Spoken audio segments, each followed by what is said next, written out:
시청자 여러분 안녕하십니까? 수요일 뉴스원 시작합니다. 네, 조금 전 마감된 증시 상황부터 전해드리겠습니다. 코스피가 4,723.1에 마감이 되면서 9거래일째 사상 최고치를 경신했습니다. 코스닥은 소폭 하락 마감했습니다. 0.7% 내린 942.18에 마감을 했고요. 원달러 환율은 3시 반 기준으로 3.8원 오른 1,477.5원입니다. 네, 다시 한번 전해드리면 코스피가 상승을 해서 9거래일째 사상 최고치를 경신했습니다. 4,723.1. 코스닥은 하락 마감해서 941.18을 기록했고요. 환율은 오름세가 지속됐습니다. 3.8원 올라서 1,477.5원을 오후 3시 반 기준 기록했습니다. 자세한 증시와 환율 소식 저희가 잠시 후에 취재기자 연결해서 자세히 전해드리겠습니다. 네, 정치권 소식으로 이어갑니다. 국민의힘 한동훈 전 대표가 당윤리위원회가 자신을 제명 처분한 걸 두고 또 다른 계엄으로 규정하고 맞대응을 예고했습니다. 더불어민주당은 김병기 의원 징계 문제와 검찰개혁 정부안 등을 놓고 골머리를 앓는 모습입니다. 취재기자 연결합니다. 임성재 기자. 네, 국회입니다. 네, 국민의힘 한동훈 전 대표의 심야 기습 제명부터 이에 대한 반발까지 정리해 주시죠. 네, 오늘 새벽 1시 15분 국민의힘 윤리위원회는 이른바 당원 게시판 의혹을 받는 한동훈 전 대표를 제명 징계했다고 공지했습니다. 윤리위는 가짜뉴스와 허위 조작 정보를 동원한 괴롭힘은 재판부를 폭탄 테러하는 마피아에 비견될 정도였다며 징계의 정당성을 강조했습니다. 당사자인 한동훈 전 대표는 오늘 오후 긴급 기자회견을 열고 이번 결정에 공개 반발했습니다. 한 전 대표는 윤리위 제명 처분을 계엄으로 규정했고요. 이미 답을 정해놓은 만큼 재심을 신청할 생각은 없다면서도 추후 대응을 예고했습니다. 들어보겠습니다. 헌법과 민주주의를 파괴하는 또 다른 계엄이 선포된 것입니다.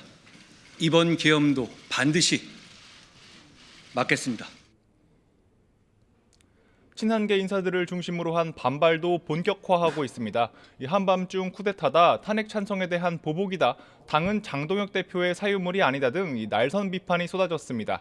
초재선이 주축이 된 소장파 모임인 대안과 미래도 반헌법적, 반민주적 행위라며 지도부의 재고를 촉구했습니다. 중진 일각에선 과열되는 분열 양상에 자제를 촉구하는 목소리가 나왔는데요.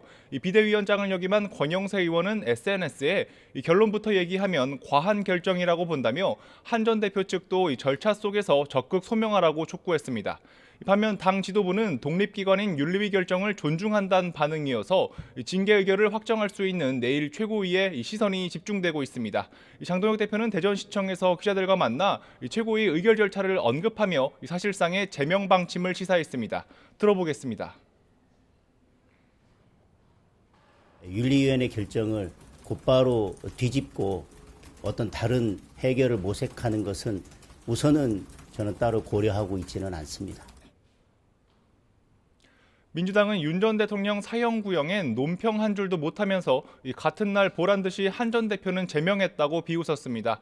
박수현 수석 대변인은 계엄 해제 찬성을 징계한 꼴이 됐다며 당명은 할 수 없이 바꾸지만 본색은 바뀌지 않을 거라고 비판했습니다. 네, 그런데 민주당도 김병기 의원의 제명 문제로 골머리를 앓고 있죠. 공천 헌금 의혹을 받는 김병기 의원에 대해 경찰이 오전에 국회의원회관 사무실도 압수수색에 나섰고 오후 3시쯤 수사관들이 모두 퇴장했습니다. 강제 수사가 본격화하고 있지만 김 의원 제명 문제를 매듭짓지 못한 민주당 속내도 복잡합니다. 앞서 김 의원은 윤리심판원의 제명 결론에 재심 청구를 선언하며 당을 떠나는 건 자신에게 사형 선고와 다름없다고 버티고 있는데요. 박수현 수석 대변인은 절차를 밟아도 이번 달 안에 마무리될 거라며 거듭 결단을 촉구했습니다. 발언 들어보겠습니다.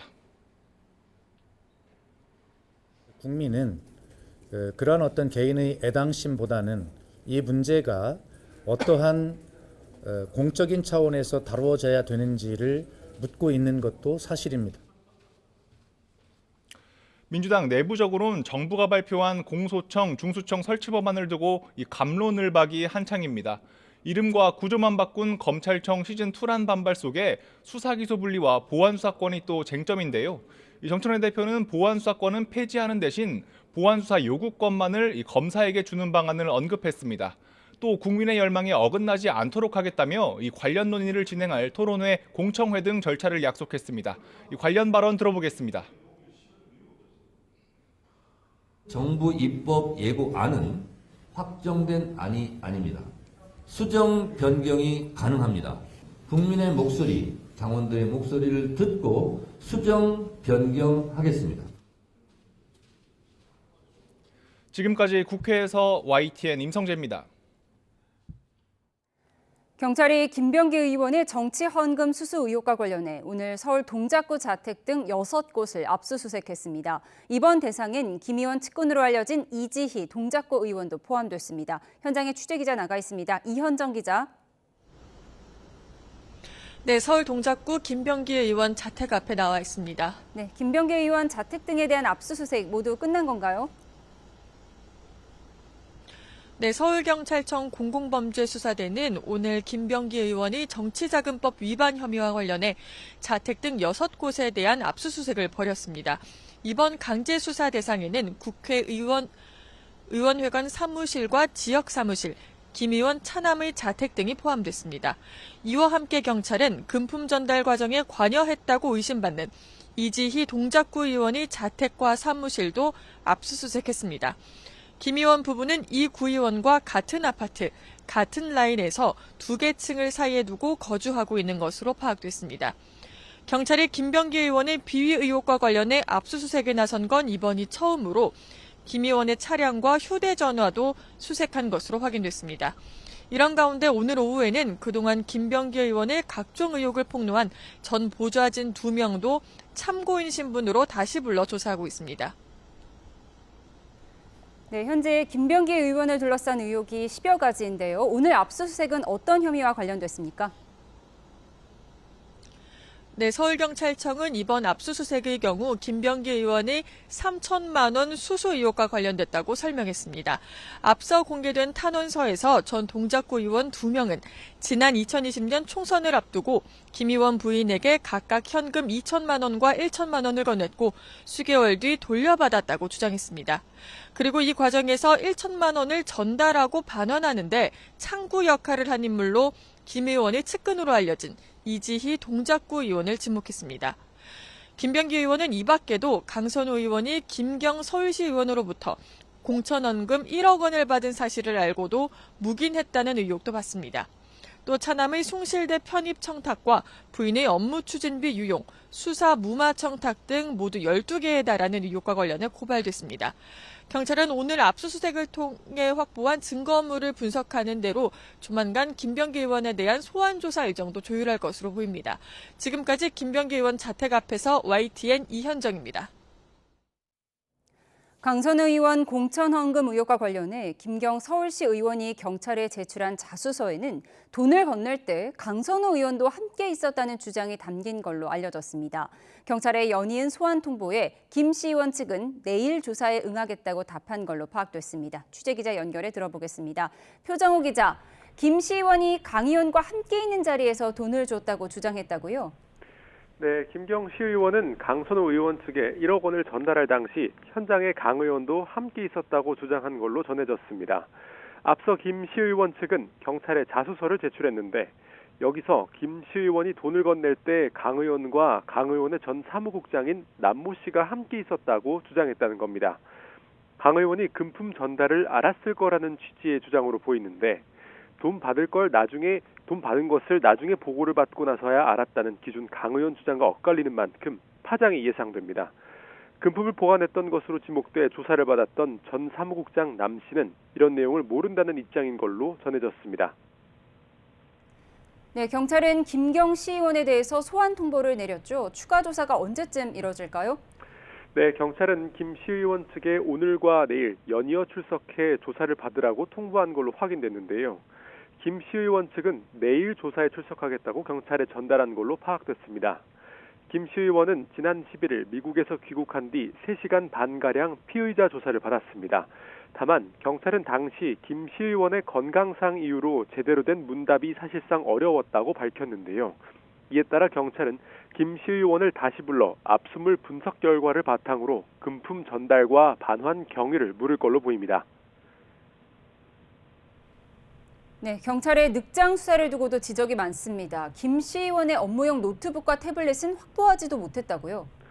네, 경찰은 앞서 김 시의원 자택 2곳과 시의회 사무실을 압수수색했지만 현장에 노트북과 태블릿이 없어서 확인하지 못했다고 밝혔습니다.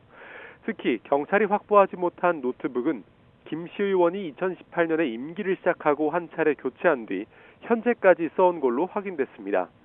오랜 기간 사용한 만큼 중요 증거일 것으로 추정되지만 압수되지 않으면서 추가 증거인멸이 우려된다는 지적이 나옵니다. 앞서 김 시의원은 미국에서 머물며 텔레그램과 카카오톡 계정을 탈퇴했다가 다시 가입한 정황도 드러났는데요. 경찰의 늑장 수사와 주요 증거물 확보 실패까지 겹치면서 수사가 난항을 겪을 가능성이 크다는 관측이 나옵니다. 지금까지 사회부에서 전해드렸습니다. 특검이 내란 우두머리 혐의로 기소된 윤석열 전 대통령에게 사형을 구형했습니다. 모레 체포방해 혐의 선고도 예정돼 있는데 내란 혐의 재판 내용과 연결된 만큼 이번 주가 윤 전 대통령에게는 운명의 한 주가 될 전망입니다. 현장에 나가 있는 취재 기자 연결합니다. 신규혜 기자. 네, 서울중앙지방법원입니다. 네, 결심 공판이 오늘 새벽에 끝난 거죠? 네, 어제 오전 9시 반에 시작된 결심 공판은 자정을 넘겨 오늘 새벽 2시 25분까지 17시간 가까이 이어졌습니다. 특검은 윤석열 전 대통령에게 법정 최고형인 사형을 구형했습니다. 특검은 윤 전 대통령이 권력을 독점하기 위해 비상계엄을 장기간에 걸쳐 치밀하게 모의했다며 전두환 씨보다 엄정한 단죄가 필요하다고 강조했습니다. 전두환 노태우 세력 단죄의 역사가 있음에도 비상계엄을 수단으로 내란을 획책한 피고인을 비롯한 공직 엘리트들의 행태를 통해 국민은 비극적 역사가 반복되지 않도록 다시금 전두환 노태우 세력에 대한 단죄보다 더 엄정한 단죄가 필요함을 실감하게 되었습니다. 가담자인 김용현 전 국방부 장관에게는 무기징역, 노상원 전 정보사령관에게는 징역 30년이 각각 구형됐고 나머지 피고인들에게도 모두 중형이 구형됐습니다. 네, 윤 전 대통령 사형 구형을 듣고 어떤 반응을 보였습니까? 네, 저희 취재진이 재판 내내 법정에서 윤 전 대통령 모습을 쭉 지켜봤는데요. 윤 전 대통령 특검의 사형 구형을 듣고서 옅은 미소를 지었고 방청석에선 욕설이 나왔는데 당시 모습 직접 보시겠습니다. 피고인 윤석열에게 사형을 구형합니다. 정숙해 주세요. 예, 정숙해 주십시오. 이후 1시간 반 동안 최후 진술에 나선 윤 전 대통령은 비상계엄이 경고성, 호소용이었단 기존 주장을 되풀이했는데요. 목소리를 높이는가 하면 책상을 치면서 방청석을 향해 호소하기도 했습니다. 들어보겠습니다. 또 폭동이라고 하는 것은 그러한 국헌 문란의 목적에 쓰이는 폭동이어야 되는데 그런 폭동 자체가 없었습니다. 윤석열 전 대통령의 내란 우두머리 혐의 재판 1심 선고 공판은 다음 달 19일 열립니다. 네, 내란 사건 결심 공판이 있었던 거였고 16일에는 체포방해 혐의 사건의 선고가 있죠. 네, 윤 전 대통령의 체포방해 혐의 사건 선고가 모레 나옵니다. 공수처의 체포영장 집행, 계엄 국무회의, 외신 허위 공보 등 비상계엄 앞뒤로 벌어진 범행 은폐, 정당화 시도를 다루는 재판인데요. 윤 전 대통령 측은 내란 재판에서 자신에 대한 수사 자체가 위법하니 공소 기각이 돼야 한다고 주장했는데 같은 이유로 체포방해 재판에서도 죄가 없다고 변론했습니다. 위법한 수사를 막으려다가 벌어진 일이라는 겁니다. 이 사건은 비상계엄 자체를 판단하는 건 아니고 또 내란 사건과 다른 재판부가 심리합니다. 다만 공수처 수사권 여부를 포함해 비상계엄 전후로 있었던 여러 사건을 다루는 만큼 간접적으로 12.3 비상계엄에 대한 법원 판단이 나올 가능성도 있습니다. 특검은 앞선 결심 공판에서 윤 전 대통령에게 징역 10년을 구형했습니다. 이 밖에 오늘 법원에 어떤 일정들이 있었습니까? 네, 오늘 오후 이종섭 전 장관 도피성 호주 대사 임명 의혹을 받는 윤 전 대통령 등 6명의 첫 공판 준비 기일이 열렸습니다. 최상병 특검에서 기소한 사건으로 조태용 전 국정원장, 박성재 전 법무부 장관 등이 함께 재판에 넘겨졌는데 윤 전 대통령 측을 비롯해 피고인들은 무죄를 주장했습니다. 통일교인들의 국민의힘 집단 가입 의혹에 연루된 김건희 씨의 첫 공판 준비 기일도 오늘 열려서 절차 논의를 이어갔는데요. 다만 두 재판 모두 준비 기일이라 피고인 출석 의무는 없어서 이들이 법정의 모습을 드러내진 않았습니다. 오전엔 김상민 전 부장검사의 청탁금지법 위반 혐의 재판이 열렸는데 증인으로 나오기로 했던 김건희 씨 오빠 김진우 씨가 불출석 사유서를 내면서 증인 신문이 불발됐습니다. 지금까지 서울중앙지법에서 YTN 신계입니다. 주요 외신들은 윤석열 전 대통령의 사형 구형 소식을 비중 있게 다뤘습니다. 뉴욕타임스는 홈페이지 첫 페이지에 올린 서울발 기사에서 윤 전 대통령의 비상계엄 선포는 1980년대 민주화 이후 처음 있는 일이었다며 최근 수십 년 사이 최악의 정치적 위기를 촉발했다고 평가했습니다. 또 내란죄로 기소된 마지막 대통령은 독재자 전두환으로 민주화운동 시위대를 학살한 혐의로 사형 선고를 받았지만 무기징역으로 감형받은 뒤 대통령 사면으로 2년 만에 풀려났다고 전했습니다.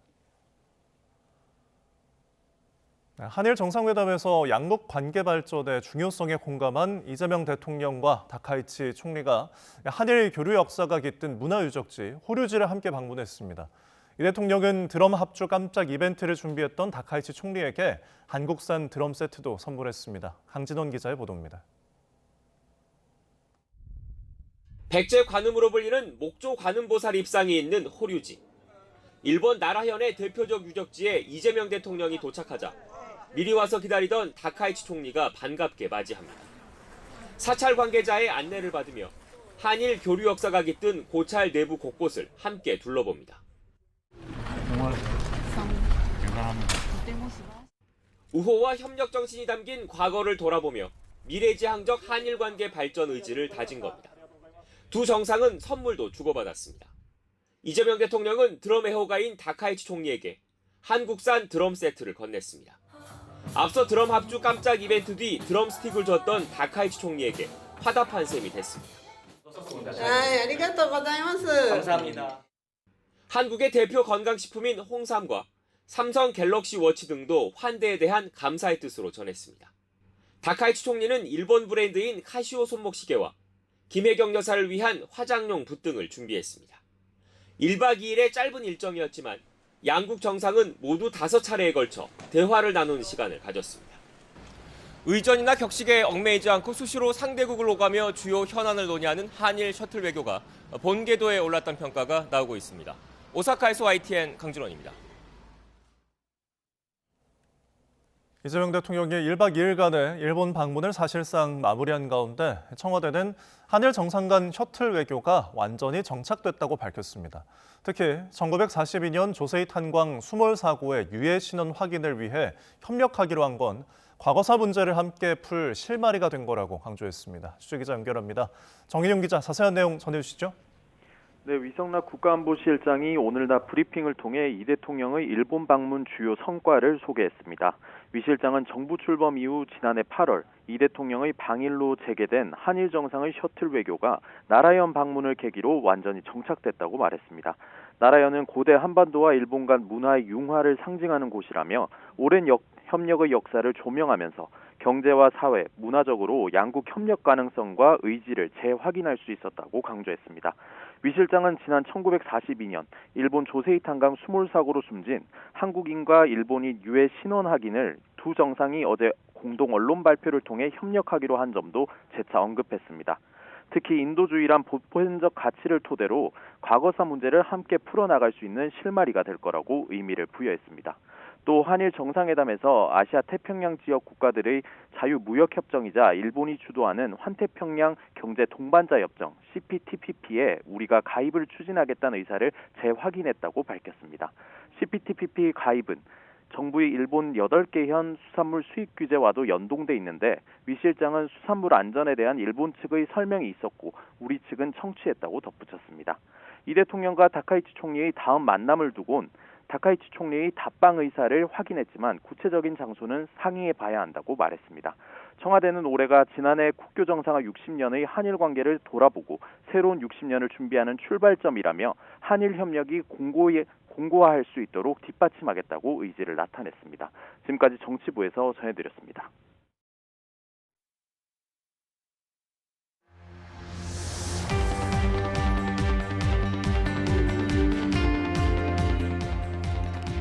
오늘 새벽 1시쯤 기습적으로 국민의힘 중앙윤리위원회가 한동훈 전 대표에 대한 제명을 의결했습니다. 한 전 대표는 또 다른 계엄 선포라며 이번에도 반드시 막겠다고 했는데요. 사실상 이 제명 조치를 주도한 장동혁 대표, 이 결정을 뒤집지 않겠다고 밝혔습니다. 지난 2024년 국민의힘 익명 당원 게시판에 한 전 대표와 가족들이 윤석열 당시 대통령 부부를 비방하는 글을 대거 작성한 걸로 보인다는 게 당적을 박탈해야 한다는 이유입니다. 앞서 한 전 대표 측은 비판 사설 링크 등을 가족들이 공유한 건 사실이지만 1973년생 한동훈 자신은 당원 게시판에 가입한 적도 없다고 수차례 밝혀왔습니다. 특히 동명이인 한동훈이 쓴 원색적인 글을 자신이 연루된 것처럼 당무감사위가 조작했다고 주장했는데요. 국민의힘은 그야말로 내분의 소용돌이에 휩싸였습니다. 한 전 대표의 목소리 직접 듣고 정치용 시작하겠습니다. 계엄을 막고 당을 지킨 저를 허위 조작으로 제명했습니다. 계엄을 극복하고 통합해야 할 때 헌법과 민주주의를 파괴하는 또 다른 계엄이 선포된 것입니다. 국민, 당원과 함께 이번 계엄도 반드시 막겠습니다. 네, 오늘의 정치온 박수현 민주당 수석대변인, 김재섭 국민의힘 의원 두 분과 함께합니다. 어서 오세요. 네, 여야 현안이 많아서 두 분 다 바쁘실 텐데 나와주셔서 감사합니다. 네, 윤석열 전 대통령에게 사형이 구형된 날 밤 공교롭게도 비슷한 시각에 국민의힘에서는 아닌 밤중에 전직 당대표 제명 사건이 일어났습니다. 당내에서 한밤중 쿠데타다 이런 얘기도 나오던데 뭐 전혀 모르셨죠?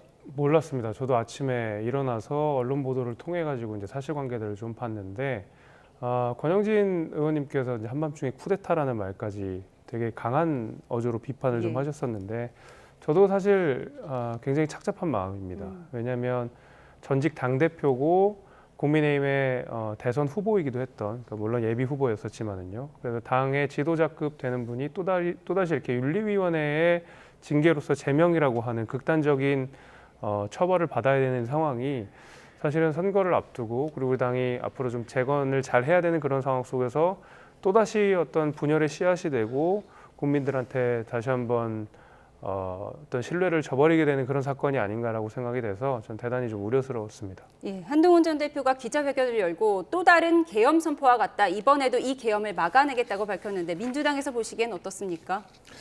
예, 우선 우리 김재섭 의원 저하고 이제 처음 이렇게 출연 토론을 하는데 좀 미래 정치에 제가 기대를 많이 갖고 있는 후배님이신데 이런 어떤 선배 세대의 정치의 모습 이런 모습을 좀 보여드리고 또 토론하게 돼서 매우 좀 민망스럽고 미안하게 생각합니다.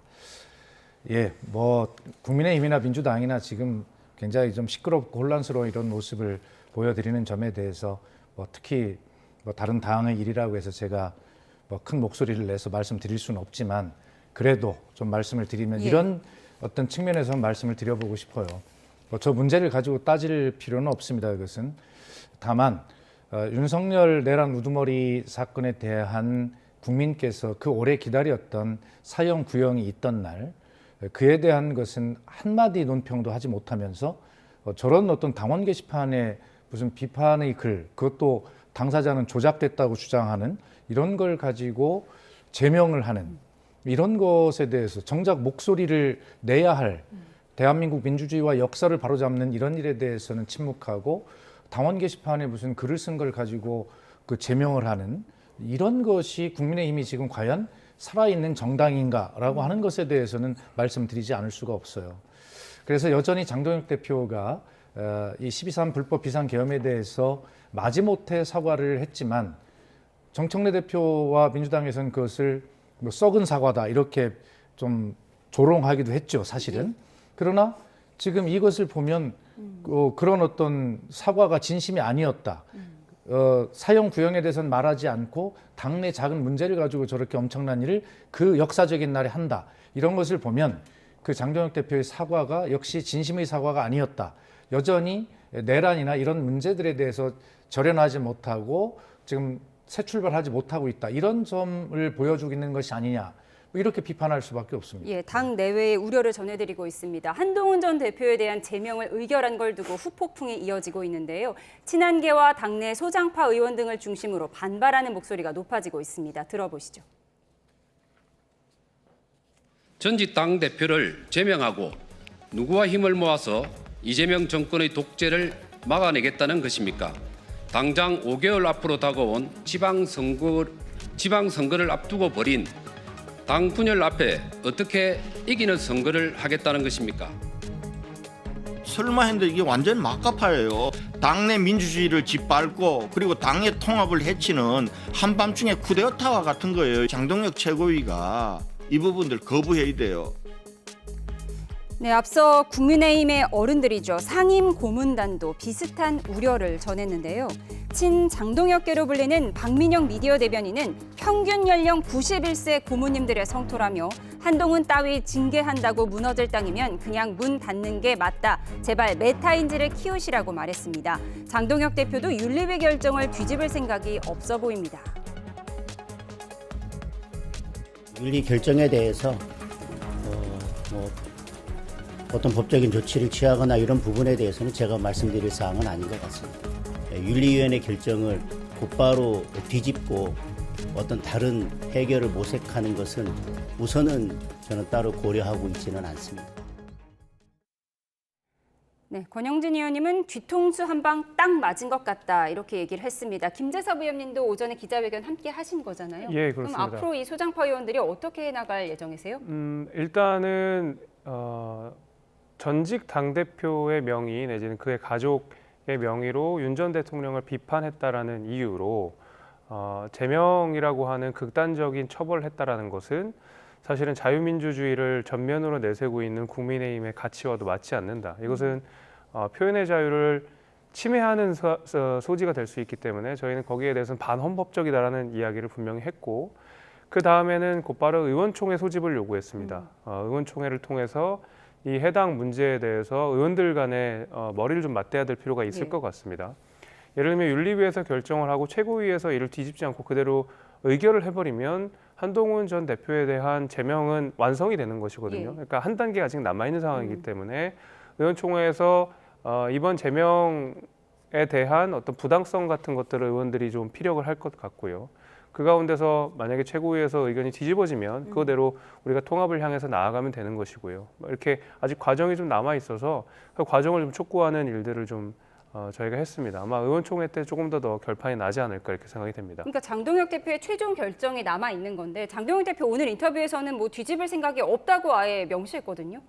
네, 글쎄요. 만약에 의원들이 대다수가 이것을 이렇게 가서는 우리가 국민들의 신뢰를 받을 수 없다. 내지는 선거에서 이길 수 없다라고 생각을 하고 많은 의원들이 이것을 그대로 인용해서는 안 된다. 최고에서 뒤집어야 된다라고 주장을 하면 얼마든지 저는 뒤집어질 가능성이 있다고 생각합니다. 장동혁 대표가 의견을 뒤집을 생각이 없다라고 분명히 말씀을 하셨지만은 단서가 좀 있더라고요. 지금 아까 저도 자료 화면을 보니까 당장은 우선은 뭐 이런 식으로 조금 말하자면 출구 전략을 좀 두신 것 같아서 아마 내일 11시에 바로 의원총회가 지금 소집이 됐는데 11시에 의원들을 통해서 이야기를 나오는 걸 바탕으로 최고위에서 결정하지 않을까 싶고 이 결정을 그대로 가서는 저는 안 된다고 생각합니다. 예. 그런데 공교롭게도 윤석열 전 대통령이 사형이 구형된 직후에 이 발표가 났습니다. 그러니까 윤석열 전 대통령이 그토록 싫어했던 그렇게 비상계엄의 배경이라고 말했던 한동훈 전 대표의 당적을 박탈했다는 발표를 사형 구형 직후에 했단 말이죠. 이 부분 어떻게 보십니까?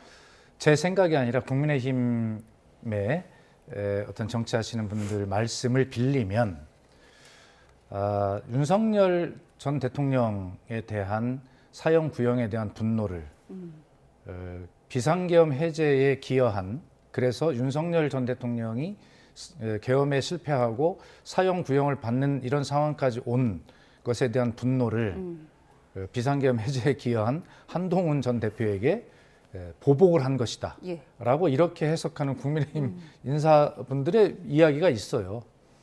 그리고 또 하나는 거기에 뭐 호사가들의 분석처럼 하나를 더 기왕에 붙여본다면 저런 엄청난 일을 제명하기로 이미 장동혁 대표는 결심한 것 아닙니까? 그리고 회복할 마음도 없어 보여요. 우리 김재섭 의원님은 당장은 우선은이라고 하는 전제가 붙었다고 하지만 그것은 대개 말을 할 때 저도 그렇게 빠져나가려고 하거든요. 그래서 의미 없는 말이고 기왕에 제명할 결심을 장동혁 대표는 했다고 보고 최고위에서 하지 않을 거라고 생각을 하는데 그것은 뭐냐면 그런 결심을 윤석열 대통령에 대한 사형 구형이라는 큰 이슈 뒤에 저걸 붙여서 그냥 한밤중에 슬그머니 처리해버리려고 하는 그런 어떤 정치 공학적 판단을 한 것이 아닌가라고 하는 그런 뭐 생각을 할 수밖에 없는 그런 시간의 선택을 보면 그렇다 이렇게 말씀드릴 수 있습니다. 심야 기습 제명, 전직 당대표를 심야에 갑자기 제명한 국민의힘 상황 짚어봤고요. 그 폭풍이 어디까지 이어질지 지켜보도록 하겠습니다. 저희는 다음 키워드로 가겠습니다. 앞서 전해드린 대로 특검이 윤석열 전 대통령에게 사형을 구형했습니다. 재작년 12월 3일 비상계엄 선포 이후 406일 만인데요. 그 순간 윤 전 대통령 헛웃음을 지었습니다. 어제 417호 대법정의 모습 영상으로 보시죠. 범행을 진지하게 반성하기는커녕 국민에게 단 한 번도 제대로 사과를 한 적이 없습니다. 이에 피고인 윤석열에게 사형을 구형합니다. 정숙해 주세요. 최후 진술에서 민주당의 호루라기에 맹목적으로 달려들어 물어뜯는 이리때 같았다고도. 대통령은 기사 쪼가리 62개 이하여 탄핵 소추되었습니다. 근대 입헌주의 헌법에서는 몽토스키에는 입법, 행정, 사법의 상권 분리 원리를 주장한 바 있는데 과거 요하네스 케플러는 대학의 교수직에서 쫓겨나고 갈릴레이는 여생을 자택에 연금된 채 이들의 공통점은 지구가 돈다, 그래도 지구는 돈다 라고 말했다는 것입니다.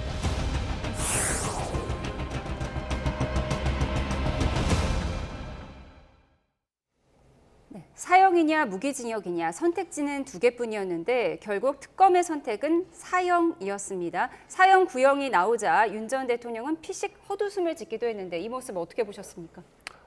참 좀 부끄러웠습니다. 저는 사실 국민의힘에서 배출했던 대통령이었는데 그 재판 과정이 낱낱이 드러날 때마다 많은 국민의힘 지지자들 내지는 윤석열 대통령을 선택하셨던 국민들도 쓴웃음을 지으셨을 것 같고요. 부끄러우셨을 것 같고요. 때로는 굉장히 또 짜증도 나셨을 거라고 저는 생각을 합니다. 이게 뭐 결국에 이제 내란 혐의 같은 경우에는 사형이냐 무기징역이냐 두 개의 선택지 가운데서 구형이 됐을 텐데 이게 어쨌든 간에 윤석열 전 대통령께서 반성하거나 사과하거나 국민들께 제대로 한 번이라도 읍소를 했었으면 그래도 사형이라고 하는 가장 극형을 구형하지는 저는 않았을 거라고 생각하지만 재판 과정 내내 국민들은 그리고 재판을 보시는 모든 분들은 제대로 된 사과를 한 번도 받지 못하셨을 거라고 생각합니다. 마지막까지 저는 변명으로 일관하는 모습들을 좀 보면서 저 웃음이 많은 국민들께서 같이 좀 쓴웃음을 지시지 않았을까라고 저는 좀 생각이 됐습니다. 사형 구형을 바라보는 국민의힘 내부의 심정이 좀 더 착잡했을 것 같은데 이런 최후 진술이 있었습니다. 민주당 호루라기에 몰려드는 이리떼와 같았고 나는 이리떼의 먹잇감이었다. 그러니까 특검이 이리떼 같았다는 거죠? 그렇습니다. 저런 인식을 가지고 있으니 그런 불법 비상계엄을 일으키지 않았나 하는 생각이고요. 그리고 앞선 키워드였습니다만 국민의힘의 대변인인가요? 박민영 대변인이 자당의 정말 오랜 선배인 고문들을 향해서 메타인지를 한번 살펴봐라. 이건 뭐냐면 나이가 들었으니 이제 인지 작용에도 문제가 있다라고 하는 이것은 정말 패륜적인 이야기예요. 그런데 그런 어떤 윤석열의 내란 우두머리에 그런 비상계엄을 옹호하는 그런 정당에 지금 당원 게시판을 가지고 제명을 시키는 당 대표의 그 대표가 어떤 기용한 주요 당직자들이 예를 들어서 최고위원이나 그다음에 지금 그 대변인이나 이런 분들을 이야기를 하는 거 보면 거의 아스팔트 극우의 용어들로 가득 차 있거든요.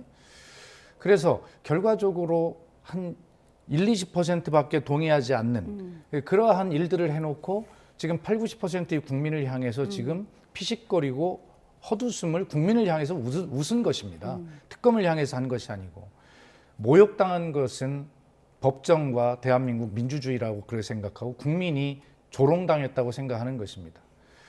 김재석 의원님 말씀대로 정말 부끄러운 것은 그런 일을 해놓고도 부끄러운 줄을 모르는 저런 사람을 우리가 대한민국 대통령이라는 자리에 하루라도 앉혀놓았다는 그 사실이 국민이 부끄러운 거죠. 어떻게 마지막까지 국민 앞에 한마디 사과도 없이 저런 모습을 보일 수 있는가. 참 정신세계가 참 특이하다 이런 생각을 가지고 있고 그런 어떤 것들이 전체적으로 정치를 바라보면 아직도 어떤 저희가 표현하는 대로 극우 아스팔트의 광장에 그리고 국민의힘의 일부에 아직도 남아있는 것이 이 윤석열에 대한 내란 사형 구형과 그다음에 법원에서 사형 선고를 한다고 해서 이것이 완전히 청산이 될까? 그런 잔재는 여전히 남아있구나라고 하는 것을 저 윤석열 피고인이죠. 왜 자신을 향한 엄중한 사형 구형의 순간에도 저렇게 피식거리고 웃고 국민을 조롱하고 모욕하는 저런 상황 속에서 아직도 우리가 갈 길이 멀었구나 하는 것을 다시 한번 느낍니다. 네, 정신세계가 독특하다라고 짚어주셨습니다. 윤 전 대통령에 대해 사형이 구형되자 민주당에서는 환영의 목소리가 나왔는데요. 한편 김재원 국민의힘 최고위원은 민주당 지지자들을 향한 특검의 정치 행위라고 비판했습니다. 들어보시죠. 기분 좋잖아요. 서초동 최고예요. 지금부터 사법부 타임인데요. 사법부도 국민과 함께 갑니다. 저는 지기현 부장판사가 사형 언도하리라고 확신합니다. 어제 사형이 구형되는 순간에 윤 전 대통령이 실소를 보였다. 사형을 구형할 정도의 사안인가 하는 데 대해서 아마 그 윤석열 전 대통령도 그렇게 생각하지 않았을까. 그 특검이 과거 전두환 전 대통령을 거론하면서 정치적인 구형을 한 것이 상식을 갖춘 사람들이 흔히 생각할 때는 윤석열 대통령이 사안의 심각성을 잘 인식을 못하는 거 아니냐 싶은 그런 생각이 들었는데 공개 재판은 원칙이지만 생중계 재판은 그거는 세계 그 어디에서도 제대로 하지 않는 겁니다. 중계되지 않았으면은 뭐 그렇게 부각되지 않았을 건데. 네, 많은 분들이 아시다시피 우리나라는 사실상의 사형 폐지국입니다. 그렇기 때문에 김재원 최고위원은 실제로 사형이 선고될 가능성이 없는데 사형을 구형한 것은 민주당 지지자들을 향한 정치 행위다 이런 주장을 한 거예요. 어떻게 보세요? 물론 이 특검의 어떤 정치적 편향성 문제는 저희가 꾸준하게 지적을 해왔었고 그 가운데서 이 특검의 수사를 어느 국민들이 흔쾌히 믿겠냐라는 지적도 물론 있었습니다만은 제가 아까 말씀드린 대로 이 내란 혐의 같은 경우에는 뭐 법정형이 사형 또는 이제 무기징역으로 돼 있다 보니까 아마 특검 입장에서도 반성하지 않는 윤석열 전 대통령에게 내릴 수 있는 구형은 사형이라고 하는 선택지로 갔던 것 같은데요. 근데 다만 제가 매우 비판적으로 지금 보고 있는 것은 지금 여당의 중진 의원이라고 하는 당의 어떤 어른이라고 하는 박지원 의원께서 마치 무슨 잔칫날인 것 마냥 저렇게 조롱하고 냉소할 일인가 저는 싶습니다. 이게 나라에 잔치난 게 아니지 않습니까? 게다가 전직 대통령이 파면되고 사형 구형까지 언도까지 받은 그런 이 상황 속에서 저게 민주당의 잔치처럼 저렇게 되는 것은 저는 국민들이 바라는 점은 저는 아니라고 생각합니다. 게다가 사법부가 국민과 같이 가면 안 되죠. 사법부는 국민과 별도로 그 정치권과 별도로 독립성을 지켜가면서 법리에 따라서 양심에 따라서 판결이 돼야 되는데 마치 저것이 인민재판하듯이 국민의 여론을 호도해서 특정 결론을 내려야 되는 듯한 식으로 말씀하시는 것은 저는 여당 중진 의원으로서 매우 무책임한 일이 아닌가라고 저는 생각이 됩니다. 예, 박지원 의원께서 사형이 선고돼야 한다. 지기현 재판부가 사형을 선고할 것이다. 이렇게 예측한 것에 대한 비난을 좀 주셨습니다. 예, 뭐 그런 한두 분의 어떤 특정한 말씀을 가지고 전체를 평가하는 것은 저는 바람직하지 않다고 생각합니다. 다만 이것이 역사적으로 어떤 맥락에 있는가를 봐야 될 텐데요. 특검이 사형을 구형한 이유는 사형 구형 이유를 보면 전두환의 경우를 보고서도 계엄을 일으킨다는 것 아닙니까? 그렇기 때문에 이 문제는 만약 여기에서 사형을 구형하지 아니하고 뭐 무기징역이나 이런 어떤 구형을 한다면 앞으로 이러한 일이 다시 발생할지 모른다. 그렇기 때문에 더욱 엄중하게 이것을 구형해야 한다는 구형 이유를 명확히 밝히고 있어요. 전두환의 사례가 있음에도 불구하고 쿠데타는 또 일어났죠. 그런데 아마 전두환 사형을 구형했지만 결과적으로 무기징역으로 감형을 하고 사면까지 했을 거예요. 윤석열도 이 비상계엄을 하면서 예를 들어 실패했을 경우에 본인에게 이런 상황이 있을 거라고 왜 생각하지 않았겠습니까? 그러나 우리나라는 사형 폐지국가, 사실상 폐지국가이기 때문에 사형은 당하지 않고 언젠가 국민의힘이 다시 집권을 하면 나도 사면 받을 거야 라고 하는 이러한 선례를 남겨서는 안 된다는 것 아닙니까? 그렇기 때문에 강한 구형을 해야 되고 강한 법원의 선고가 있어야 된다라고 하는 것이에요. 이런 측면에서 보면 이것을 일반적으로 생각할 일이 아니다는 생각이 들고 꼭 언급하고 싶지는 않습니다만 우리 김재원 최고위원께서 이게 꼭 사형을 구형할 일이냐라고 말씀하신다면 거꾸로 물어보면 한동훈 전 대표는 이게 꼭 그럼 제명할 일입니까? 본인들 스스로를 돌아보고 감히 그런 문제를 가지고 해결을 못하면서 이 역사를 정리하는 문제, 민주주의를 바로 세우는 이런 문제에 대해서 그렇게 쉽게 평가하지 마라라는 말씀을 들려드리고 싶습니다. 예, 어제 특검의 사형 구형이 있었고요. 1심 선고는 2월 19일에 있습니다. 윤 전 대통령이 어떤 운명을 맞게 될지 지켜보겠습니다. 이번에 민주당 이슈로 가겠습니다. 다음 키워드 보여주시죠. 이곳에도 제명 이야기가 있습니다. 제명 처분에 불복하고 버티기에 돌입한 민주당 김병기 의원, 내쳐지는 한이 있더라도 망부석처럼 민주당 곁을 지켜내겠다고 호소했습니다. 윤리심판원의 제명 발표를 받아든 뒤 즉각 재심 청구를 예고한 김병기 의원은 민주당 없는 정치는 사형 선고와 같다. 스스로 친정을 떠나는 건 폐륜이라면서 망부석처럼 민주당 곁을 지키겠다며 750여 자의 글로 호소했습니다. 하지만 민주당 안팎 시선은 더 싸늘해지는 가운데 정청래 대표는 윤리심판원이 제명 결론을 내지 않았다면 자신이 직접 나섰을 거라고 말했습니다. 심판원 결과에 따라서 내가 결단해야 되겠구나 그런 생각으로 어제 최고위원들 귀가를 하지 말라고 그러고 어제 이제 기다렸는데 그런 결과가 나왔거든요. 이런 가운데 김병기 의원이 정치 헌금 3천만 원을 수수했다는 의혹에 대해 경찰이 오늘 아침 동작구 자택 등 6곳을 압수수색했습니다. 강제 수사 대상에는 금품을 전달 창구 역할을 했다고 의심받는 이지희 동작구 의원도 포함됐는데 김 의원 부부는 이 구의원과 같은 아파트 같은 라인에서 2개 층을 사이에 두고 거주하고 있습니다. 네, 여야 모두 제명이 이슈가 되고 있습니다. 김병기 의원에 대해서 오는 29일을 재심 논의 날짜로 잡았는데 지금 보름이 남았습니다. 예. 이렇게 좀 시간적 여유를 준 이유가 있을까요? 여유를 준 건 아니고요. 가장 빠른 절차가 그렇습니다. 예, 그래서 그제 1월 12일 날 윤리심판원의 결정이 있었지 않습니까? 하고 지금 이번 주까지는 아마 그 심판 결정문을 정리하고 다듬어서 본인에게 송달하는 절차가 진행이 될 거고요. 그 송달을 받은 다음 날로부터 일주일 이내에 재심 청구를 할 수 있도록 돼 있기 때문에 또 김병기 의원 본인도 그 송달된 심판 결정문을 보고 자신의 그 재심 청구 이유를 써야 될 거 아닙니까? 그렇다면 다음 주는 이제 재심 청구가 이루어지게 될 거고 그러면서 이제 일주일 시간을 두고 그 다음 주에 29일 날 윤리심판원이 가장 빠르게 잡히는 것이다. 이렇게 되고 당규에는 60일까지 이 재심 심판을 하도록 되어 있는데 그렇게까지 시간은 가지 않고 바로 29일 날 바로 잡힌 것입니다. 그렇기 때문에 가장 빠른 시간 안에 모든 것이 다 결정되고 잡히고 있다 이렇게 말씀을 드립니다. 뒤집어질 가능성도 있을까요? 전혀 그럴 가능성은 없다고 생각을 하고요. 또 언론의 질문은 이렇게 시간이 조금 길어진다라고 지금 말씀을 느낌이 그러신가 봐요. 저희는 빠르게 하는 것인데 당연히 그러실 겁니다. 그럴 경우에 당 대표가 별도의 비상징계권을 쓸 것이냐의 것인데 그건 뭐 가능성이 없습니다. 예. 예. 그럼에도 불구하고 김병기 의원은 망부석처럼 민주당을 지키겠다라고 하면서 한 달만 기다려주면 내가 다 소명할 수 있는데 당이 나에게 이렇게 잔인한 이유가 무엇이냐 이렇게 긴 글을 올리기도 했더라고요. 사실 이제 김병기 전 대표에 관한 의혹들은 사실 김병기 의원 개인의 비위 행위도 분명히 있겠지만은 사실 공천이라고 하는 당의 업무와도 관련되어 있는 일들이 포함되어 있습니다.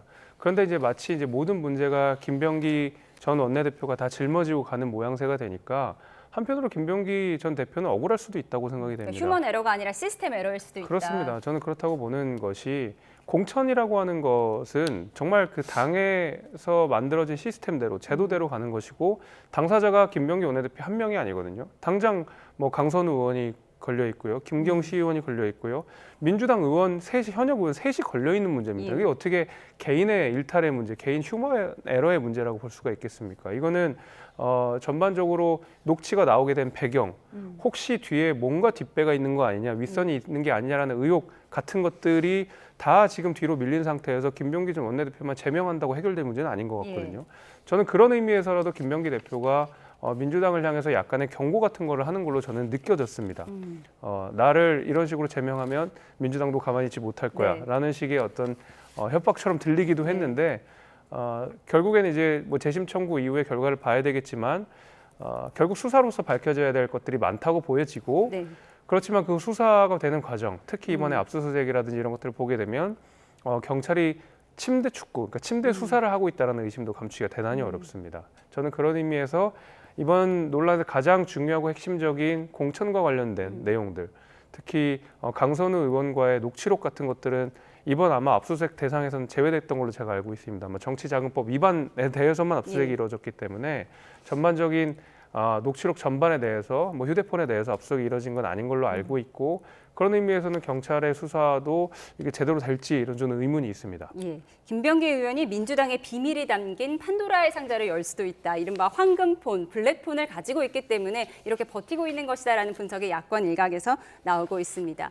경찰이 김병기 의원에 대한 전방위 압수수색에 나섰지만 늑장 수사 오명 벗기 어려워 보이는데요. 한편 김경 서울시 의원이 경찰에 제출한 자수서에는 돈을 건넬 때 강선우 의원도 함께 있었다는 주장이 담긴 걸로 알려졌습니다. 김경시 의원 내일 조사에선 또 어떤 말을 할지 관심이 모아지고 있습니다. 네, 화면 함께 보겠습니다. 1억 원을 줄 때 강 의원과 강 의원의 전 사무국장인 남모 씨가 함께 있었다는 취지의 주장이 이 자수서에 담긴 걸로 전해지고 있습니다. 만약에 김 씨 의원 측 주장이 맞다면 현금 전달 사실을 나중에 알았고 돈을 받아서 보관한 건 당시 사무국장이었다는 기존 강선우 의원 측 주장과 엇갈리는 대목입니다. 경찰은 앞서 김 씨 의원 자택 2곳과 시의회 사무실을 압수수색했지만 현장에 물품이 없어서 최근까지 사용한 노트북도 확보하지 못했습니다. 그나마 이미 제출받은 컴퓨터는 이미 포맷된 상태인 데다 미국에서 머무는 동안 휴대폰 교체 의혹까지 불거졌죠. 경찰의 늑장 수사 비판 피하기 어려워 보이는데 김경시 의원은 내일 경찰에 출석하겠다고 밝혔습니다. 네, 강선우 의원은 돈 받은 걸 나중에 보고를 받고 반환 지시를 했다고 했는데 이 자수서에 보면 김경시 의원이 1억 원을 건네줄 때 그 자리에 강선우 의원도 있었다는 거예요. 예, 민주당 중앙당 윤리심판원의 12일 김병기 의원에 대한 제명 결정과 함께 강선우 의원에 대한 그 제명에 해당하는 사실이 있었음을 확인하는 결정도 함께 이루어졌는데 그에 대한 사유가 뭐라고 적혀 있냐면 거짓 해명입니다.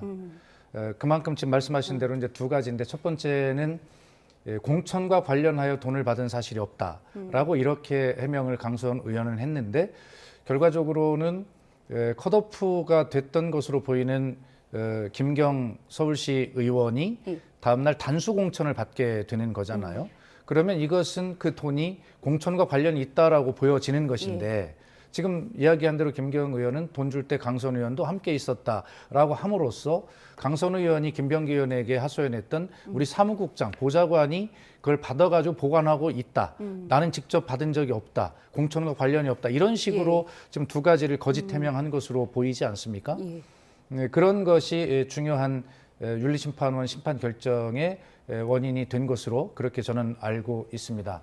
어쨌든 이 문제는 경찰의 늑장 수사에 대한 뭐 질타도 있습니다만 이 어떤 녹취록이 나온 것이 12월 29일인 것이고 출국이 12월 31일인 걸 보면 이틀 상관인데 이것을 무슨 바로 신병 확보를 하지 못했다라고 늑장 수사라고 질타하는 것은 좀 무리가 있어 보이고요. 그러나 경찰은 통신기록 그 영장을 청구를 해서 지금 말씀하신 대로 1억 원을 받는데 저 셋이 함께 있었는가라고 하는 것, 이것을 기지국 위치 추적을 통해서 충분히 알 수 있는 것들 아니겠습니까? 그래서 이런 어떤 진실을 있는 대로 밝혀내는 데는 뭐 큰 문제는 없어 보인다라고 하는 생각은 듭니다. 예. 주목되는 게 김경시 의원의 진술 번복입니다. 처음엔 나 돈 준 적 없다고 하더니 그다음엔 돈 줬다 돌려받았다 여기까지 얘기가 바뀌었고요. 지금은 내가 1억 원 줄 때 강선우 의원도 그 자리에 있었다 이렇게 자수를 한 거예요. 어떤 의미라고 보십니까? 글쎄요, 뭐 이제 뭐 실체적인 진실로 좀 다가가는 것 같은데 그 뭐 사무국장이라고 하는 분의 진술이었나요? 그게 마치 이제 본인은 전달자 역할만 했고 실제로 뭔가 제3자의 트렁크에 여러 뭐 돈을 실었다라는 것처럼도 해석될 수 있게끔 말을 좀 애매하게 하셨더라고요. 그 진술 자체가. 그래서 어쨌든 그 자리에 강선우 의원이 배석한 거는 진술상 사실인 것 같고, 그러면 혹여라도 제3자가 있다면 그건 또 누구인가 이런 문제들이 지금 남아 있어가지고 수사가 빠르고 좀 정확하게 진행이 좀 돼야 될 텐데 지금 김경시 의원이 귀국하고 나서 이미 뭐 사실 중요한 자료들이 거기다 다 없어지고 뭐 중간에 텔레그램을 탈퇴했던 이런 정황들이 있음에도 불구하고 너무 늑장 대응을 했다라는 좀 생각이 들어서 좀 우려스럽습니다. 그러니까 지금 휴대폰도 바꿨고 그렇습니다. 바꾼 정황이 예. 있는 것이고 PC를 봤더니 포맷이 되어 있고 그리고 최근까지 쓴 태블릿은 확보하지도 못했다는 거예요. 예, 게다가 그 김경시 의원이 애초에 출국할 때 자녀를 만나겠다라는 목적으로 갔는데 그조차도 달성하지 못하고 뭐 CES 참여하고 뭐 이런 정황들이 있었으면 사실 애초에 출국 금지부터 시작해서 그 시점부터 빠르게 압수수색이 이루어지고 관련 자료들을 확보를 했었어야 되는데 텔레그램도 2번이나 탈퇴했고 이거 사실 증거인멸 시간을 충분하게 좀 벌어줬다라는 생각밖에 안 들거든요. 과거에 뭐 이준숙 전 방통위원장 체포영장 집행됐을 때랑 많이 비교가 되는 거 아닙니까? 그때는 뭐 수갑까지 채워가면서 뭔가 시급하게 계속 공직선거법 위반 하나를 가지고 그렇게 경찰이 대응을 했던 것과 비교를 해보면 이번의 경찰 대응은 사실 두고두고 계속 이 경찰의 오점으로 남지 않을까 저는 이렇게 생각합니다. 예, 1억 원을 건네줄 때 강선우 의원이 현장에 있었다고 자수한 김경시 의원. 내일 경찰 조사에서는 어떤 진술을 할지 지켜보겠습니다. 지금까지 정치원 박수현 민주당 의원, 김재석 국민의힘 의원과 함께했습니다. 고맙습니다.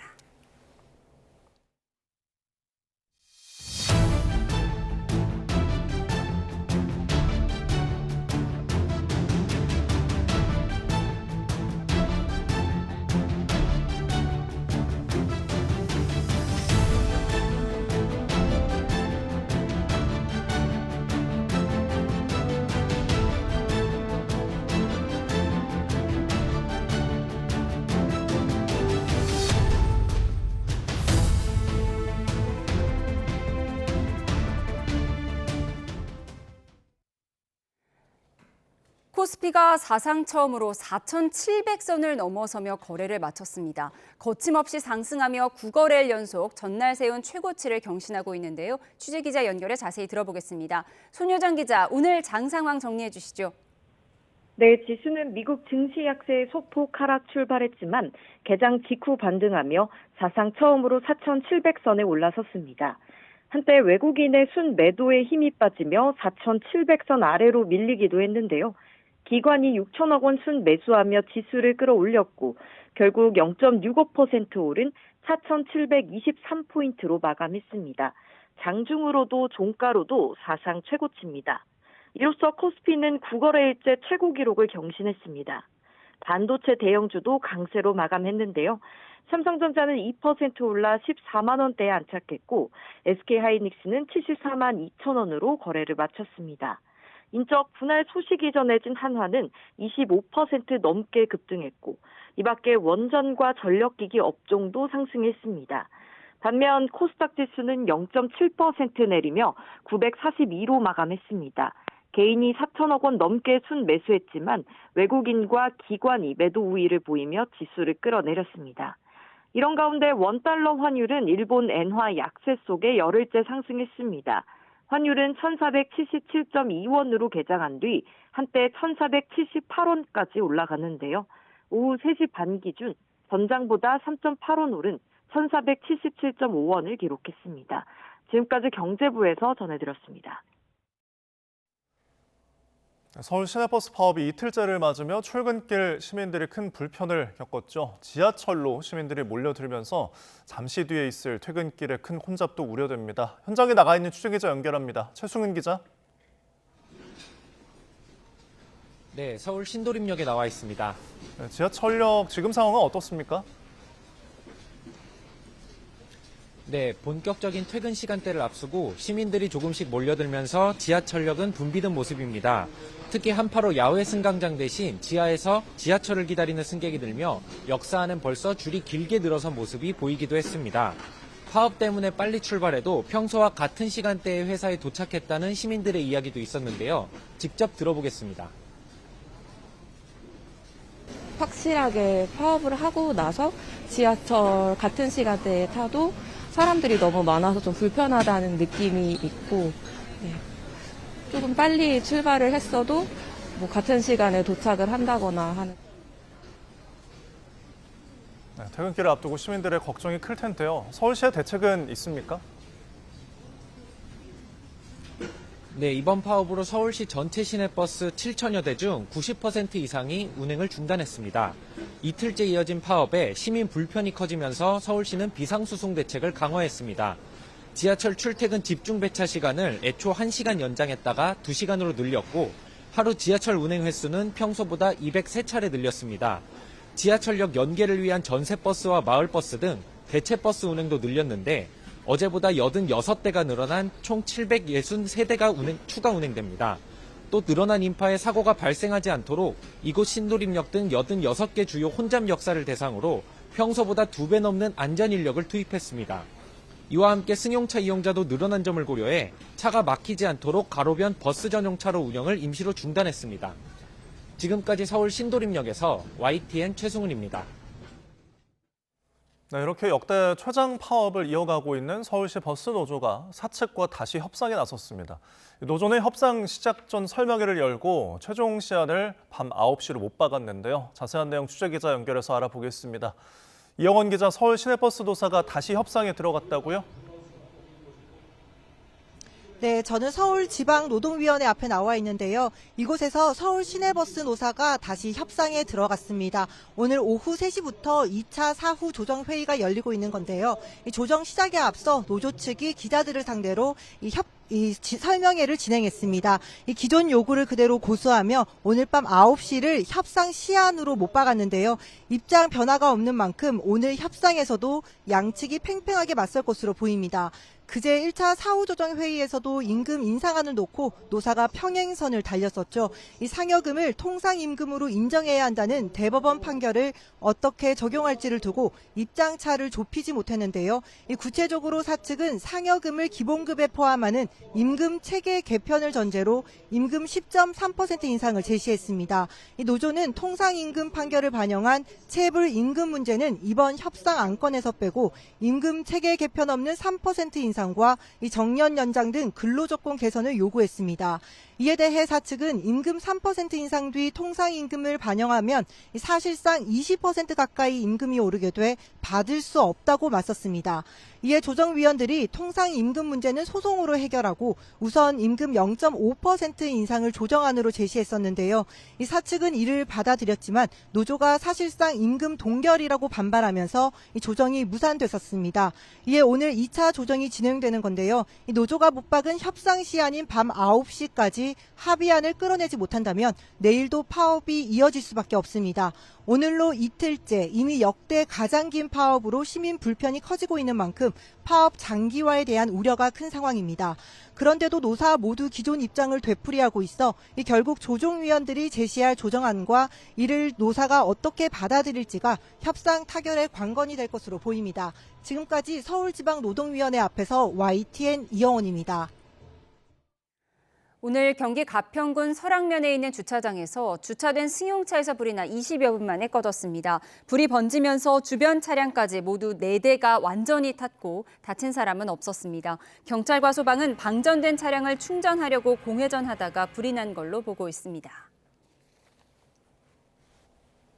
네, 삼겹살을 시켰는데 이렇게 하얀 지방으로 뒤덮인 고기가 나왔다. 이른바 비계 삼겹살 논란은 식당은 물론이고요. 대형마트 상품에서도 예외가 아니었죠. 그런데 이제는 이런 사례가 좀 줄어들까요? 화면 함께 보시죠. 소비자가 생각하는 일반적인 삼겹살은 비계와 살코기가 적당히 붙은 상태일 겁니다. 그런데 같은 삼겹살이라도 이 돼지의 어느 부위에서 떼어놨느냐에 따라 지방 비율이 크게 달라지는데요. 그동안은 모두 삼겹살이라는 이름으로 묶여서 팔리다 보니 기대했던 것과 다른 삼겹살을 마주했을 때 소비자가 느끼는 불만이 반복되어 왔습니다. 자, 결국 정부가 기준을 손보기로 했습니다. 앞으로 삼겹살은 지방 함량에 따라 이렇게 세 가지로 나뉘는데요. 지방이 적당한 부위는 앞삼겹, 가장 많은 부위는 본차돌, 적은 부위는 뒷삼겹. 특히 비계가 많은 삼겹살은 아예 돈차돌로 분류해서 차돌박이처럼 즐길 수 있도록 인식을 바꿔보겠다는 겁니다. 자, 그리고 달걀 살 때 헷갈리셨죠? 왕란이 제일 큰 건지 특란이 더 큰 건지 고개를 갸웃하게 만들었는데요. 앞으로는 달걀 크기 표기도 마치 의류처럼 스몰부터 2X 라지까지 직관적으로 바뀝니다. 자, 새 분류 기준이 적용된 삼겹살은 올해 안에 시중에 유통될 것으로 보이는데요. 누리꾼들은 이제 비계 때문에 다툴 일 줄겠네. 명확하고 세분화된 명칭 좋다. 잘한 결정이다라며 대체로 긍정적인 반응이었습니다. 다만 이름 바꾸면서 가격 오르는 건 아니겠지. 돈차돌 전문점 많이 생기겠네라며 우려 섞인 시선을 보내는 누리꾼들도 있었습니다. 내일 담배와 관련한 중요한 판결이 예정돼 있습니다. 국민건강보험공단이 담배 회사들을 상대로 낸 손해배상 청구 소송 항소심이 열리는데요. 배상 소송에서 매번 담배 회사 손을 들어줬던 우리 법원이 이번엔 다른 판단을 내릴지 주목됩니다. 이문석 기자입니다. 지난 2014년 국민건강보험공단은 국내 담배 판매 1, 2, 3위 업체를 상대로 손해배상 청구 소송을 제기했습니다. 장기 흡연 뒤 폐암과 후두암을 진단받은 3,400여 명에게 지급한 진료비 533억 원을 배상하라는 내용입니다. 2020년 1심은 완패였습니다. 재판부는 흡연과 암 발병 인과관계, 표시상 결함을 인정하지 않았습니다. 또 공단을 직접 피해자로 볼 수 없다며 손해배상 청구를 기각했습니다. 이어진 항소심에서 KT&G, 한국필립모리스, BAT 코리아는 원심 굳히기에 주력했습니다. 흡연 위험성을 부정하거나 은폐하지 않았고 폐암과는 상관관계일 뿐 법적인 인과관계가 아니라고 주장했습니다. 흡연이 흡연자의 선택과 판단에 따른 거라는 판례도 내세웠습니다. 건강보험공단은 호흡기 뇌과 전문의인 이사장이 직접 나서 반격했습니다. 흡연자의 소세포 폐암 발병률이 비흡연자의 54배라는 연구 결과 등을 제시해 담배와 폐암의 인과관계를 부각했습니다. 담배 회사들이 추상적인 경고 문구로 위험성을 감췄고 자연 친화 이미지를 만들어 유해성을 희석했다고도 강조했습니다. 저희는 일부 승소라도 해야 된다고 생각하고 있고 상고는 무조건 갈 거고 저희가 상고 이유서까지 지금 벌써 준비 중에 있습니다. 그리고 우리 법원은 담배 회사를 상대로 한 손해배상 청구를 한 번도 받아들인 적이 없습니다. 물론 대법원 확정 판결이 남아있긴 하지만 항소심 결과에 따라 추가 소송은 물론이고 담배 해약에 대한 엄청난 인식 변화가 뒤따를 전망입니다. YTN 이문석입니다.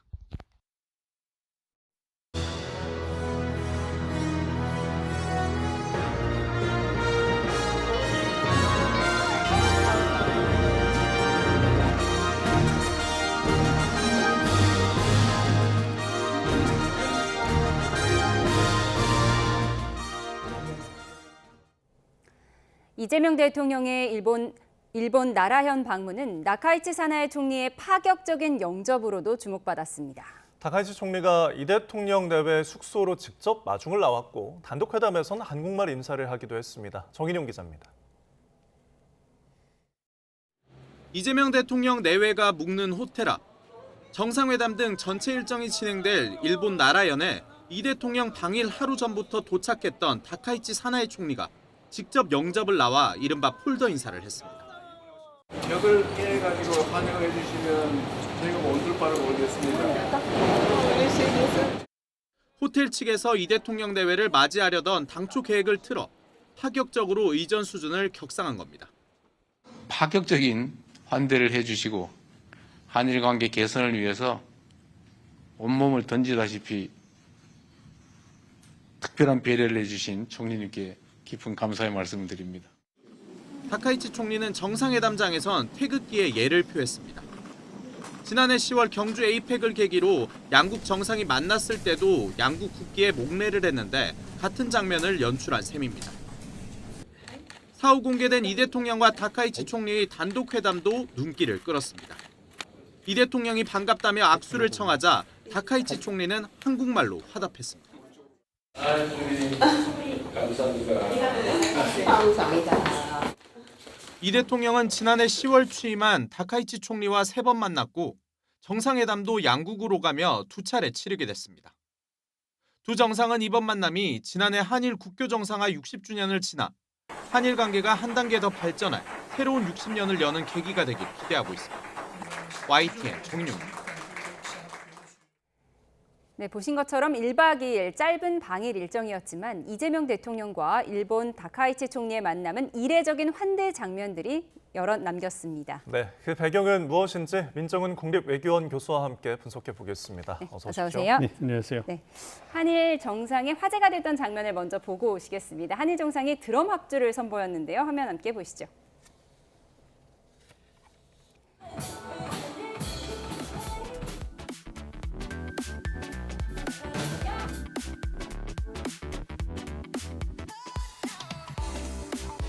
네, 특유의 환한 미소를 보이면서 열정적으로 연주하는 다카이치 총리와 둠칫둠칫 몸으로 리듬을 타며 박자를 맞추는 이 대통령의 모습인데요. 뒤이어 BTS의 다이너마이트까지 함께 연주했습니다.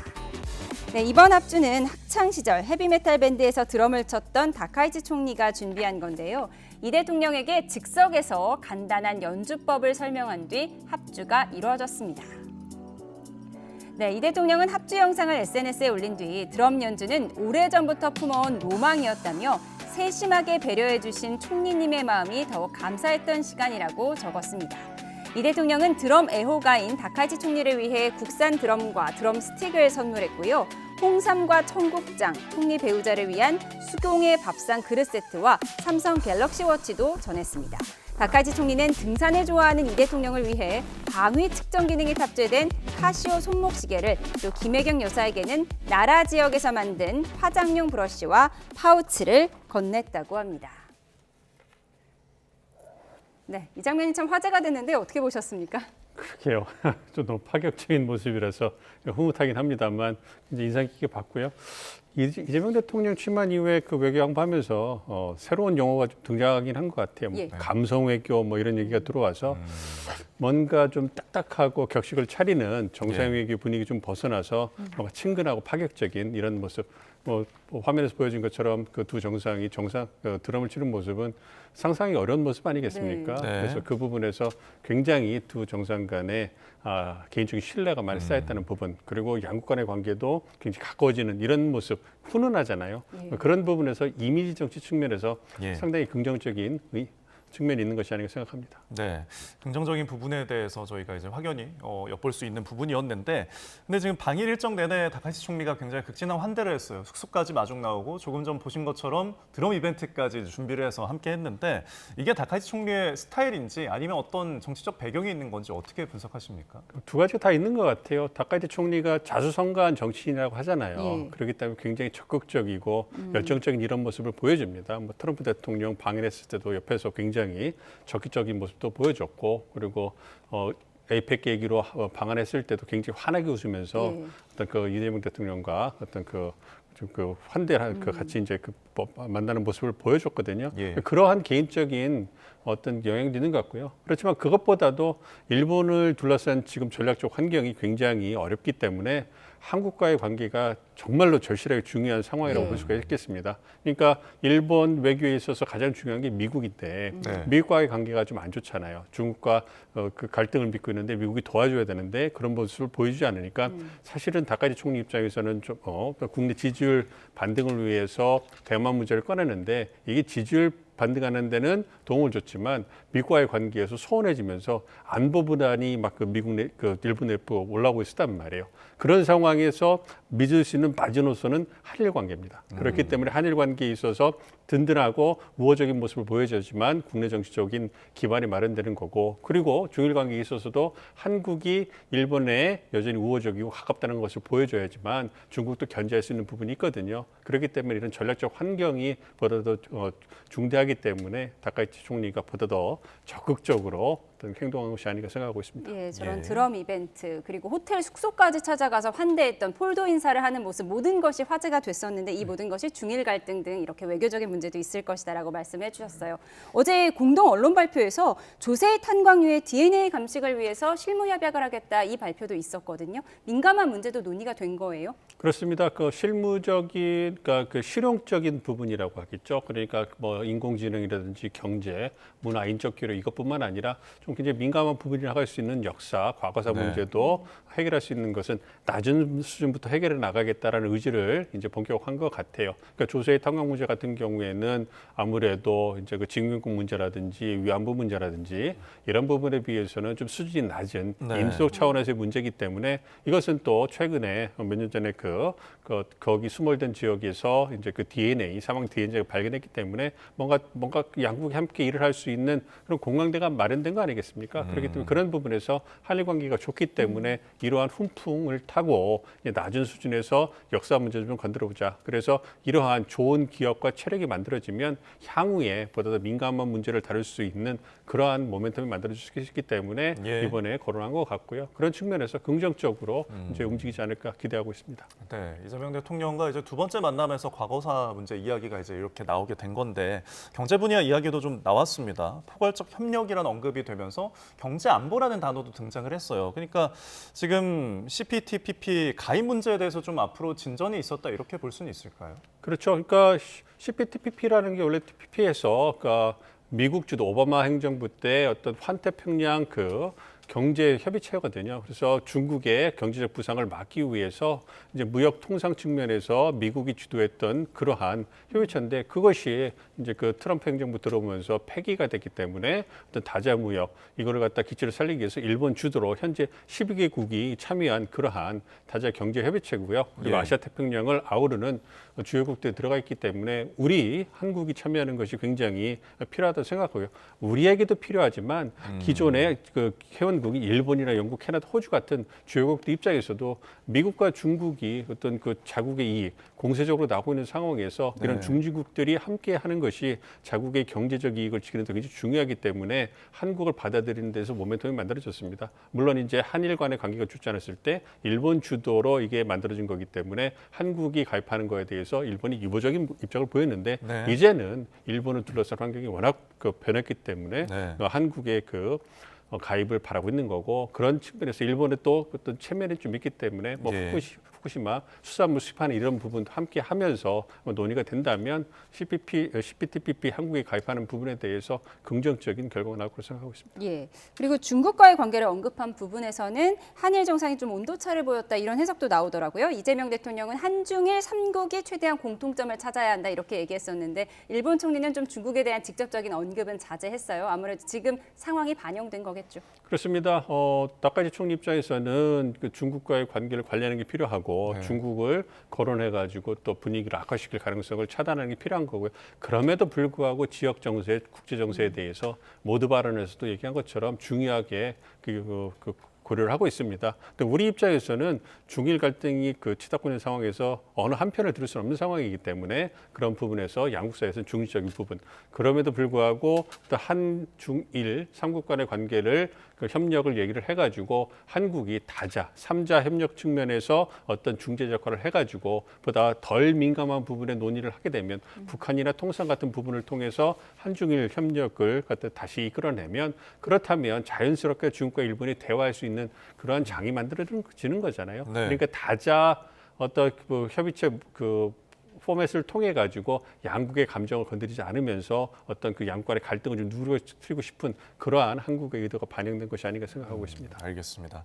자, 그리고 양국 정상이 대북 정책의 이제 공조, 협력 기조는 확인을 했는데 좀 미묘하게 주안점을 두는 부분이 다른 것도 좀 엿볼 수가 있었던 것 같더라고요. 그렇습니다. 이제 아무래도 우리 정부 입장에서는 한반도 비핵화를 그 어떤 그 목표로 삼은 반면에 일본 같은 경우는 북한 비핵화 이렇게 얘기를 하는 부분이 있거든요. 네. 아무래도 그런 부분에서 그 좀 차이가 있는 것 같아요. 그러니까 아무래도 일본은 전통적으로 북한의 비핵화의 부분에서 굉장히 강경한 입장을 취하고 있고, 그리고 이와 더불어서 남북자 문제를 해결하는 것이 주된 목표이기 때문에 비핵화를 해결하는 것보다는 비핵화를 수단으로 해서 어떤 그 자신이 원하는 뭐 남북자 문제라든지 어떤 한반도 안보에 있어서의 억제력을 확보하는 이런 부분에 방점이 찍히기 때문에 콕 집어서 북한 비핵화를 얘기를 했습니다만, 진보 정부인 이재명 정부에서는 아무래도 한반도 비핵화해서 평화 프로세스를 위한 그런 디딤돈 역할을 하고 싶은 그런 기대가 크거든요. 그렇기 때문에 모두 차이가 있는데요.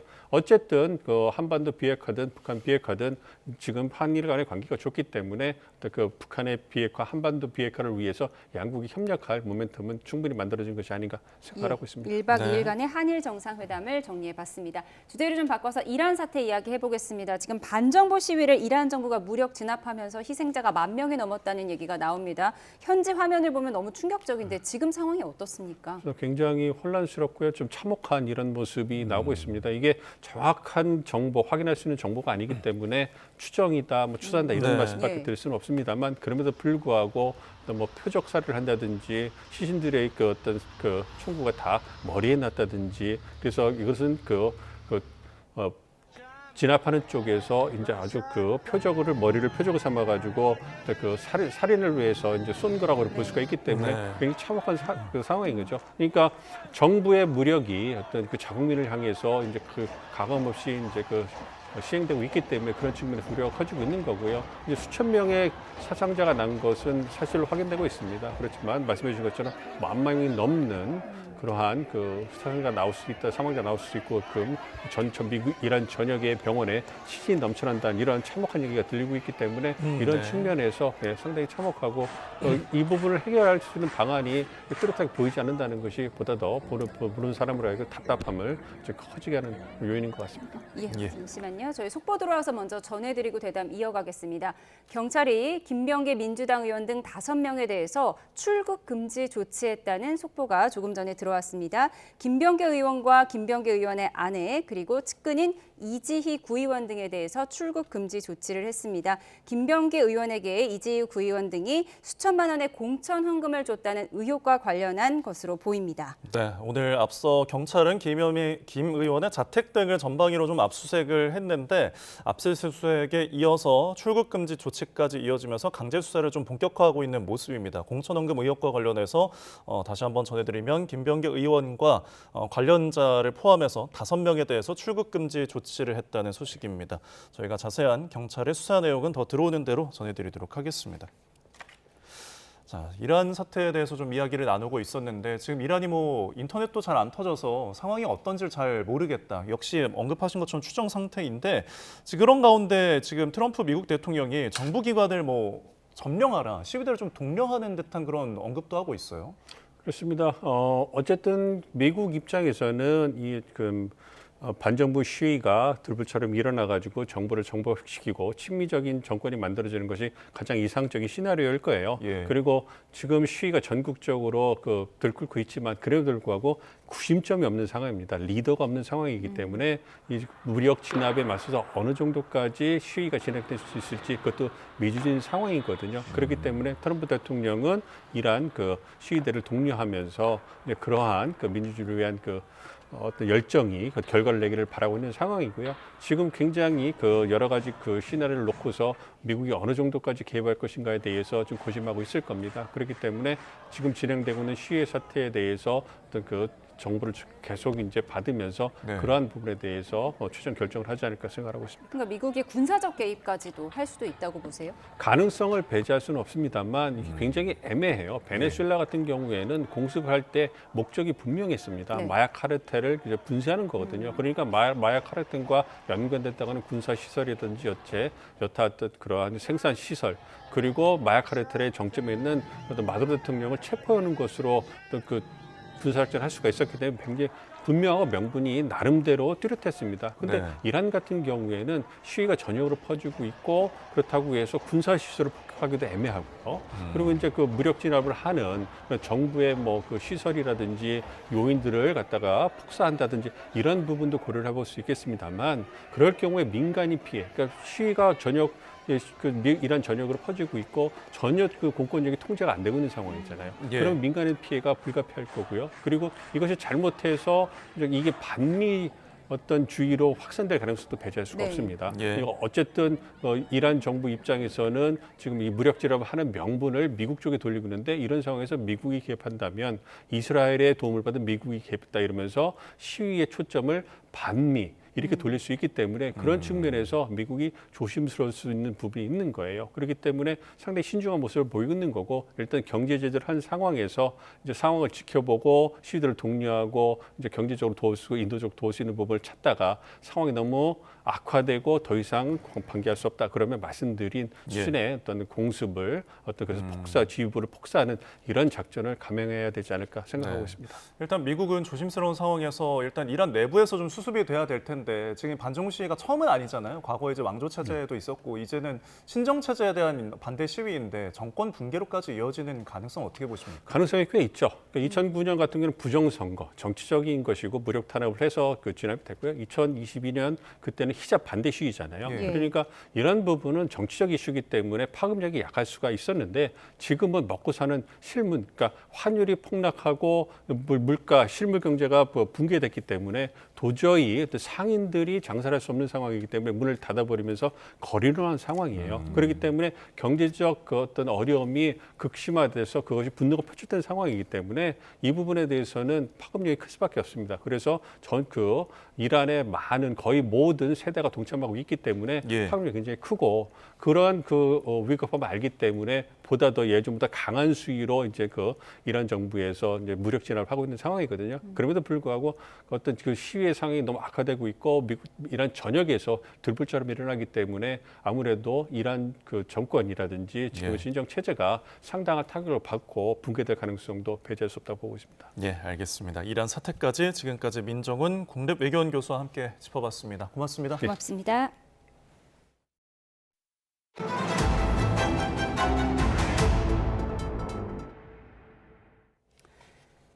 미국 연방의회에서 한국 정부가 쿠팡을 비롯한 미국 기술 기업들을 부당하게 차별하고 있다는 주장이 제기됐습니다. 하원 세위원회 무역소위원회 에이드리언 스미스 위원장은 한국은 미국 기업들을 명백하게 겨냥하는 입법 노력을 계속하고 있는 걸로 관측된다고 주장했습니다. 그러면서 한국 규제 당국은 미국의 기술 리더들을 공격적으로 표적 삼고 있는 것 같다며 쿠팡에 대한 차별적인 규제가 한 사례라고 덧붙였습니다. 이날 청문회는 한국 통상교섭본부장이 한국의 디지털 규제 동향에 대한 미국 정부와 정치권 등의 우려에 대응하기 위해 미국을 방문한 가운데 열렸습니다. 러시아가 우크라이나의 에너지 시설을 집중 타격하면서 영하 20도의 혹한 추위에 주민들의 고통이 커지고 있습니다. 네, 국제사회 우려에도 러시아는 공습을 멈추지 않겠다고 했고 우크라이나 대통령은 러시아가 생명을 파괴하는 데 집착하고 있다고 비난했습니다. 김잔디 기자입니다. 현지 시간 13일 새벽, 러시아의 공습으로 건물이 불타고 구조대원들은 부상자들을 옮기느라 분주합니다.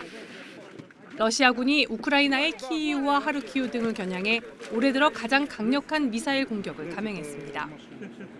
젤렌스키 우크라이나 대통령은 SNS에 러시아가 8개 지역에 드론 300여 대, 탄도미사일 18발, 순항미사일 7발을 발사했다고 밝혔습니다.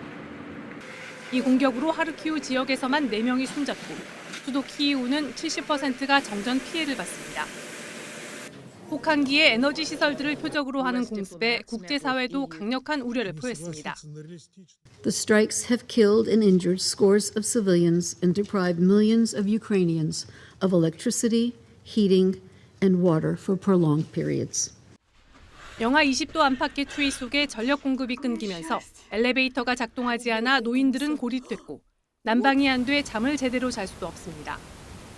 시내 곳곳에는 난방과 온수, 비상전기를 공급하는 비상 대피 텐트가 마련됐습니다.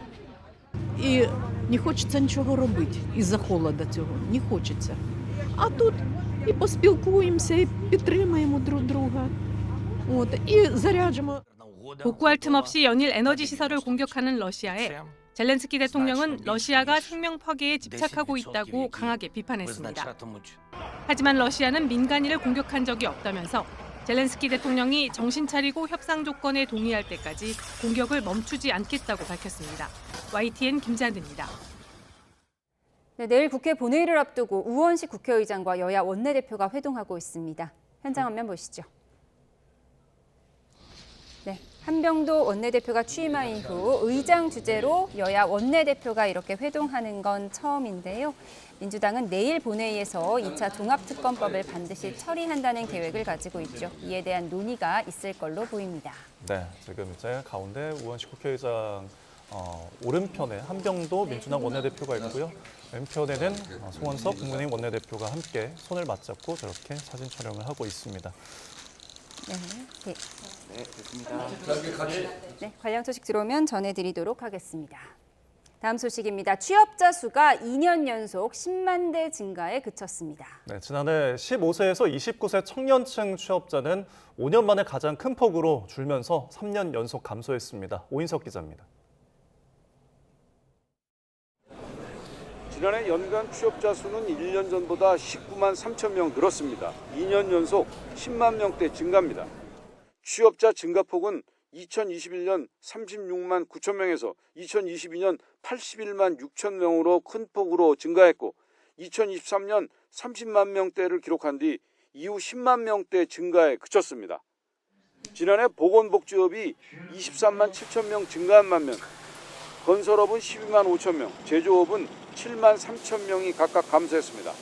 건설업과 제조업 취업자는 3년 연속 뒷걸음질 쳤습니다. 연령대별로는 60세 이상 취업자가 34만 5천 명 늘었습니다. 반면 15세에서 29세 청년층 취업자는 17만 8천 명 줄었습니다. 청년층 취업자는 5년 만에 가장 큰 폭으로 감소했고 3년 연속 마이너스를 기록했습니다. 인구 감소에다 인공지능 확산에 따른 청년 일자리 대체 효과, 경력직 채용 증가 등이 영향을 미친 것으로 분석됩니다. 지난해 일도 구직 활동도 하지 않는 30대 쉬었음 인구는 30만 9천 명으로 통계 작성 이래 가장 많았습니다. 청년층 쉬었음도 42만 8천 명으로 역대 두 번째로 높았습니다. 요즘은 경력직 채용이라든지 수시 채용들이 많아지면서 과거에 비해서 어떤 인력들이 구직 활동을 할 수 있는 어떤 기간들이 이런 것들이 좀 짧아진 게 아닌가. 그런 과정에서 이런 분들이 구직을 통한 실업보다는 쉬었음이나 이런 인력으로 30대에서도 많이 이동한 것으로 현재 좀 보여집니다. 지난해 12월 취업자는 16만 8천 명 증가했습니다. 정부는 청년 일 경험을 늘리고 지역 고용 촉진 지원금을 확대하는 등 고용 취약 부분에 대한 점검과 지원 방안을 강화하겠다고 밝혔습니다. YTN 오인석입니다.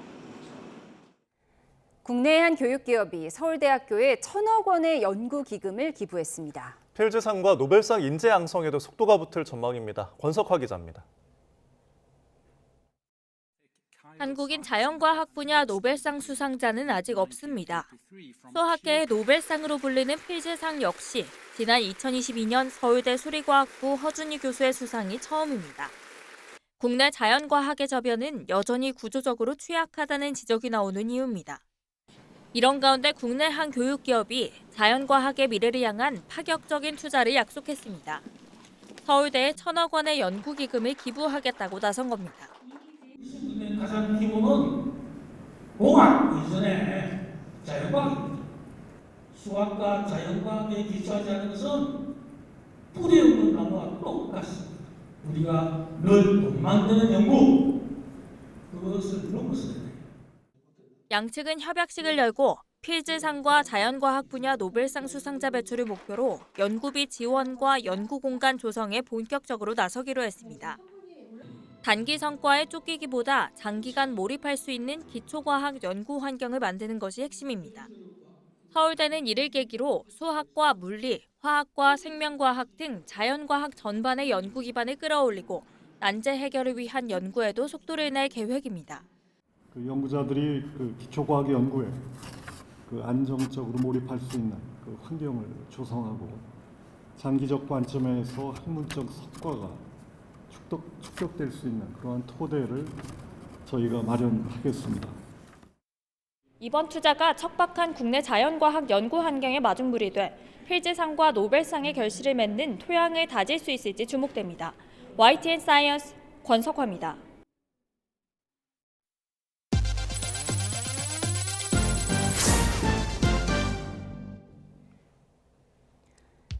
아시아나항공이 오늘부터 인천국제공항 제2여객터미널로 옮겨 운항을 시작했습니다. 탑승 수속은 3층 동편에 위치한 G에서 J열 카운터에서 진행되며 G열은 백드롭 전용 카운터, H열은 백드롭 카운터와 일반석 카운터가 병행 운영됩니다. 라운지는 이 터미널의 대한항공 라운지 4곳을 모두 이용할 수 있습니다. 정의선 현대차 자동차 그룹 회장이 연초부터 중국, 미국에 이어 인도 현지 공장을 시찰하는 등 글로벌 광복 행보를 이어갔습니다. 정 회장은 CES 이후 지난 11일부터 4일 동안 인도 사업장 3곳을 찾아 사업 전략을 점검하고 앞으로 성장 방향을 구체화했습니다. 주식회사 한화가 방산과 조선, 해양, 에너지 등 핵심 사업의 전문성을 강화하고 기업 가치를 높이기 위해 인적 분할을 단행합니다. 한화 이사회는 방산과 조선, 해양, 에너지, 금융 부분이 속하는 존속법인과 테크, 라이프 부분이 포함된 신설법인으로 인적 분할하기로 결의했습니다.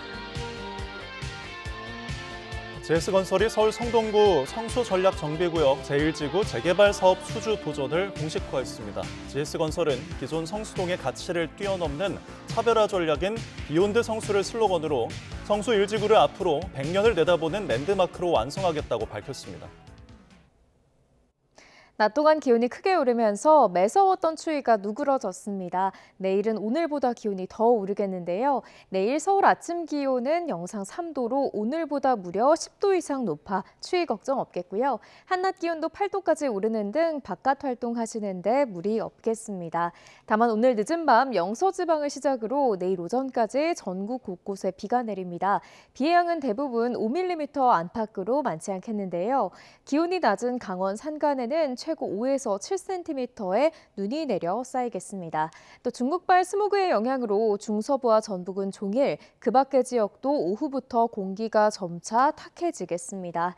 내일 아침 기온은 평년보다 많게는 10도 이상 높겠습니다. 서울 아침 기온 3도, 대전 5도, 부산은 9도로 출발하겠습니다. 한낮 기온도 평년 수준을 6에서 10도가량 크게 웃돌겠습니다. 서울 한낮 기온 8도, 광주 15도, 대구는 16도까지 오르겠습니다. 이후 주말까지는 큰 추위 없겠지만 다음 주 초 또다시 강추위가 찾아올 전망입니다. 날씨였습니다. 수요일에 보내드린 뉴스온 마치겠습니다. 함께해 주신 여러분 고맙습니다.